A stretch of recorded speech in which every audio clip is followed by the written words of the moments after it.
Mosha 0 deri në 6 vjeç është shumë e rëndësishme, duket sikur kur flasim për moshën 0, çfarë po themi se fëmia nuk ha, por pikërisht edhe mënyra se si ne i japim gjirin fëmijës, kodhënia, kozgjatja e mbajtjes në gjy, plotësimi i tekave vetëm nëpërmjet gjirit, jo çdo qarë nën kupton se bebi ka nevojë për gjy. Pra, ky programi që ne i vendosim fëmijës nga 0 deri në 6 vjeç është shumë i rëndësishëm.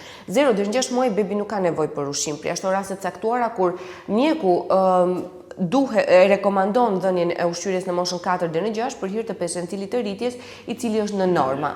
Sigurisht në raste të caktuara kur mjeku pediatër shef që zhvillimi i fëmijës nuk është brenda normave dhe percentili i rritjes është poshtë vlerave, atëherë ai mund ta rekomandojë një ushqyerje në moshën 4 deri në 6 muaj. Por vetë nënat me këshillat e të afërmve nuk duhet ta bëjnë këtë gjë, sepse kjo ndikon vërtet në peshën e një fëmie dhe në sjelljen ushqimore. Nuk është problemi vetëm tek pesha, por dhe te sjellja që ky fëmijë ka ndaj ushqimit.